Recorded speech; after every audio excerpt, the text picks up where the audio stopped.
जय गीता भागवत। इतनी कथा सुनकर राजा परीक्षित ने कहा कि हे सुखदेव जी, उस गोपी ने श्री कृष्णचंद्र जी को नारायण समझकर स्नेह नहीं किया था। उसने तो वासना के वशीभूत होकर अपने प्राण त्यागे थे। फिर उसे मुक्ति किस प्रकार हुई? राजा परीक्षित के ऐसे वचन सुनकर सुखदेव जी ने कहा कि हे राजन, संपूर्ण सृष्टि के स्वामी श्री नारायण जी सदैव एक रस तथा निरवकार रहते हैं। जिस प्रकार लोहा किसी भी प्रकार पारस पत्थर से छूकर सोना हो जाता है तथा धोखे से अमृत पी लेने पर भी मनुष्य अमर हो जाता, उसी प्रकार श्री नारायण के चरणों में किसी भी भाव से मन लगाने वाला जीव मुक्त हो जाता है। जिस शिशुपाल ने श्री कृष्णचंद्र जी के प्रति दुर्वचन कहे थे तथा जो पूतना बत्तासुर आदि उन्हें मारने के लिए आए थे, वे सभी मुक्ति को प्राप्त हुए हैं। श्री त्रिलोकीनाथ जी अपनी ओर किसी भी भाव से मन लगाए रखने वाले पर प्रसन्न ही होते हैं। किसी भी प्रकार से जो उन्हें याद करता है वे उसे मुक्ति पद देते हैं। मृत्यु के समय जो जीव उनका ध्यान करता है उसकी मुक्ति में तो कोई संयम नहीं करना ही नहीं चाहिए। जो लोग ऊपरी ढोंग से अपने को हरि भगत दिखाते हैं उनका मुक्ति होना असंभव है। सच्चे हृदय से प्रीति करने वाला मनुष्य ही मुक्त होता है। हे राजन, राधा रानी आदि 16 सहस्त्र ब्रजबालाएं अयतन उमंग में भरकर श्री कृष्णचंद्र जी के पास जा पहुँची। उस समय श्री वृंदावन बिहारी ने उनकी कुशल अक्षमें पूछकर इस प्रकार कहा कि हे गोपियों, तुम्हारे आने से मुझे अयतन प्रशंसा हुई है। अब तुम जो कहो मैं वही कार्य करो, परंतु पहले यह बता दो कि इस आधी रात के समय तुम सभी युवती स्त्रियां अपने कुल परिवार की लाज छोड़कर उल्टा सीधा श्रृंगार किए पागलों के समान यहाँ किस लिए आ पहुँची हो? यदि तुम केवल स्नेह के कारण ही मेरे पास आई हो तो मैं भी अपने स्नेह करने वाले से प्रीति रखता हूँ। हे गोपियों, स्त्री के लिए अपने पति की आज्ञा का पालन करना तथा लोक लाज की मर्यादा रखना तपस्या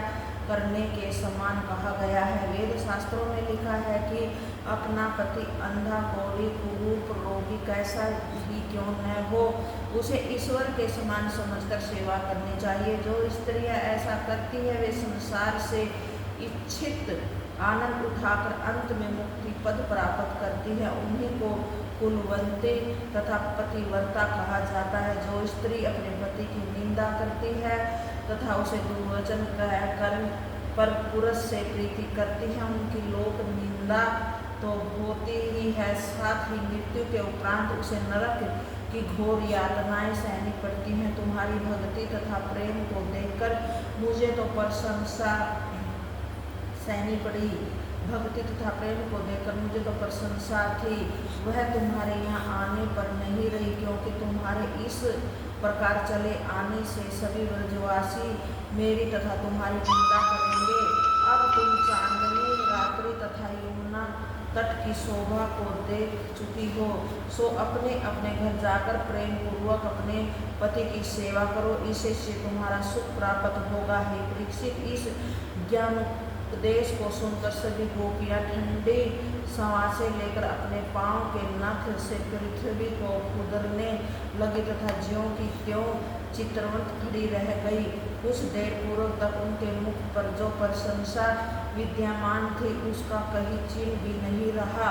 तब उनमें जो ब्रजबालाएं चतुर थी वह इस प्रकार कहने लगी थी, हे कृष्णचंद्र, तुम बड़े ठग हो। पहले तो तुमने अपनी मुरली से हमारे नाम भर भर कर हमें पुकारा और अब तुम ऐसी बातें करते हो। हे प्राण प्यारे, इस समय तुम शास्त्रों की बातें कहकर हमारे प्राण क्यों लेना चाहते हो? हे मोहन, जिस प्रकार तुमने हमें इस रात्रि के समय यहाँ बुलाया उसी प्रकार अब हमारे मन की अभिलाषा भी पूर्ण कर दो।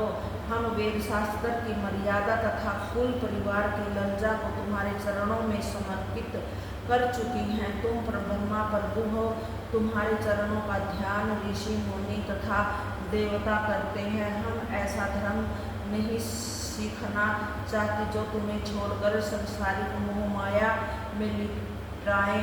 हमारा मन तुम्हारे प्रेम के रंग में रंगा हुआ है, अतः अब वह गृहस्थी में नहीं लग सकता।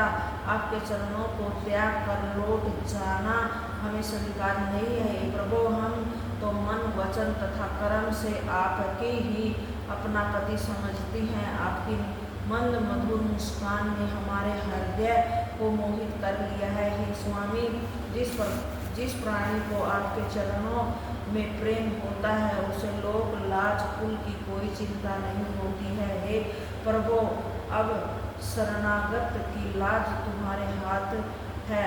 हमने अपने बड़ों से यह सुना था। जय पिता।